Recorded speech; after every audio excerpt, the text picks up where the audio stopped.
Merci Monsieur le Président. Depuis plusieurs décennies, les communes rurales souffrent du désintérêt des pouvoirs publics. L'épisode des Gilets jaunes aurait dû créer un réveil de conscience à Paris sur la situation de nos communes et de nos habitants des zones rurales, toujours plus moqués et discriminés par ce gouvernement et ses élites.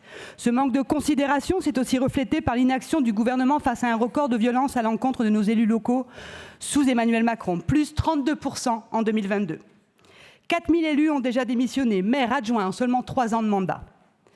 Et face au manquement du gouvernement en matière migratoire, la dernière trouvaille de Paris est de répartir les migrants d'Île-de-France dans nos communes rurales en vue des Jeux Olympiques 2024. Une fois de plus, nos communes se voient imposer de nouvelles directives de l'État sans pouvoir s'y opposer, pendant que les vainqueurs de la mondialisation sabreront le champagne en contemplant un Paris vidé de sa misère. Nous n'acceptons pas que nos communes soient le cache-misère de Paris et des manquements du gouvernement. Nous souhaitons que la région soit le porte-parole de tous ces maires, de toutes ces communes dépossédées de leur autonomie, de leur liberté, de leur pouvoir de décision.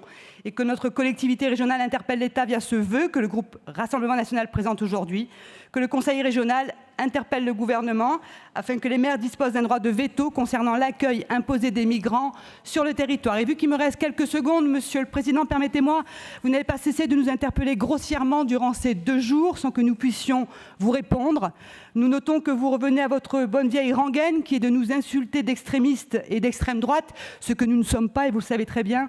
Cela ne fait que confirmer votre manque d'arguments de fond à nous opposer, votre manque de courage et flemme politique en la matière. Ça aussi, Monsieur le Président, c'est très clair en vous remerciant. Madame Porquet.